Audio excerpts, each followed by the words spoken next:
Veja bem, a gente tem que separar e avaliar sempre que a pessoa tem algum comprometimento cognitivo ou não. Das doenças que levam a algum comprometimento cognitivo, a doença de Parkinson, ela leva, nem sempre vai levar nos primeiros anos, e na maioria das vezes não vai levar, a gente não espera nos primeiros 10 anos de doença. Depois de 10 anos de doença, pode ter, mas depende da idade. Às vezes a pessoa tem 3, 5 anos de doença, mas começou aos 70, 80, 90 anos, em que a gente tem uma maior incidência de comprometimento cognitivo e até mesmo demência. Veja bem, se uma pessoa não quer tomar o remédio e ela tem capacidade de entender plenamente, ela não tem nenhum comprometimento cognitivo, a gente tem que realmente orientar, trazer para ela, justificar, isso sim. E é difícil a gente colocar e impor medicamento, né? Isso é muito difícil. O que acontece? Ao longo do tempo, a gente tem que conversar com o paciente, tentar explicar as possibilidades, porque o paciente ele pode não ver o benefício claro do remédio, exceto quando tira.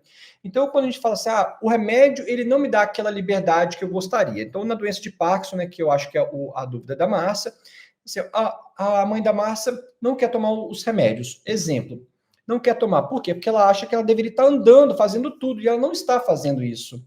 Então, como que eu vou falar com ela? Ela tem a capacidade cognitiva absolutamente plena? Se for um paciente mais idoso, isso a gente vai esperar que tenha alguma dificuldade. Então, eu entendo que simplesmente justificar é difícil. Muitas vezes a gente vai ter que tentar colocar para ela a medicação escondida, se for para o bem dela, se ela não tiver capacidade de entendimento, muitas vezes sim. Isso é comum na doença de Alzheimer, na doença de Huntington. Agora, se tem capacidade plena, a gente tem que trabalhar isso direto com ela para que ela possa entender a necessidade da medicação e do tratamento. Muitas vezes o benefício não fica claro. Até quando? Quando a gente simplesmente tira a medicação e ela não consegue simplesmente sequer andar, respirar, conversar, fazer nada. Então, na doença de Parkinson, isso é comum. O paciente às vezes não vê claramente o benefício da medicação, ele vê que ele quase não consegue sair da cama quando para a medicação. E esse benefício é colocado à prova, aí a gente vê, de fato, o remédio ajuda sim. Então, a gente tem que tentar trabalhar para quê? Para que ela não tenha que chegar a esse ponto.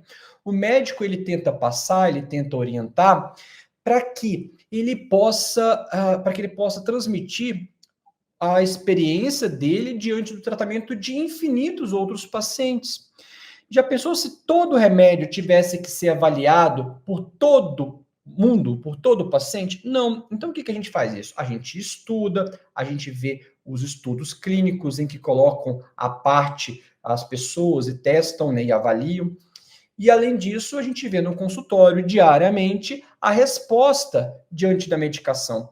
E a gente consegue entender quais são os efeitos adversos, quais são os efeitos positivos, para que o paciente não precise passar por todos os tratamentos possíveis ou dos tratamentos inventados que a gente vê pela internet e que ele tenha um filtro. Então, o médico tem que transmitir diante da evidência e também diante da própria experiência para que ele possa ajudar o paciente, porque senão o paciente ele vai ficar maluco de tanto tratamento de coisas que a gente vê pela internet e frequentemente de coisas absurdas, tá? Então tem que ter um médico para poder liderar. Agora, por que eu estou dizendo isso? Porque o paciente às vezes não vai reparar isso, principalmente se ele tiver um comprometimento cognitivo, uma dificuldade de raciocínio, de lentidão do pensamento, de memória ou uma demência instituído. Tudo bem? Então, o que acontece?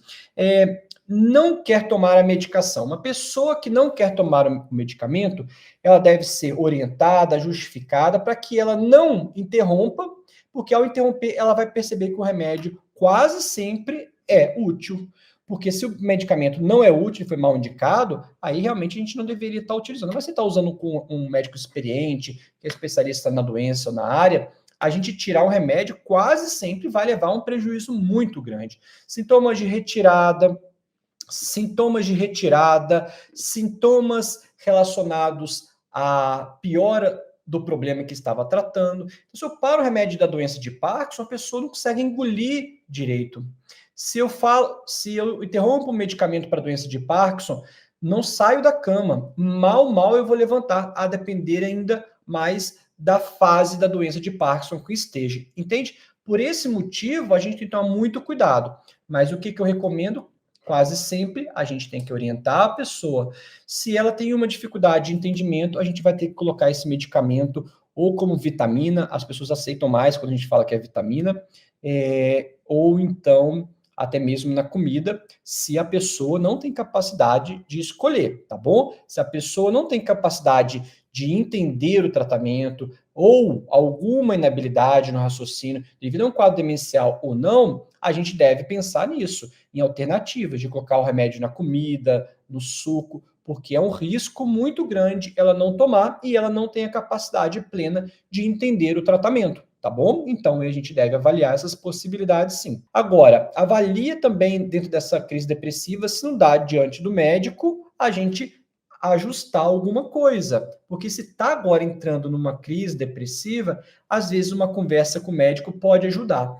Muitas vezes, e idealmente sempre, o médico deveria ter uma proximidade com o paciente. Então, nesse caso, a gente conversar às vezes diretamente com ela, ao invés do familiar, às vezes pode ser útil, a gente chegando e conversando. Mas isso tem que ser entendido dessa forma. Às vezes é difícil, por quê? Porque o paciente não tem a capacidade plena de entendimento. E quando ele não tem a capacidade plena de entendimento, a gente tem que tomar cuidado para não dar para ele a necessidade de entender. Tá? Então, imagina assim, eu justificar para alguém que não tem a capacidade plena de entendimento. Isso acontece na doença de Parkinson após 10 anos de doença ou mais, às vezes não, tá? Pode acontecer, ou obviamente na doença de Alzheimer, tá bom?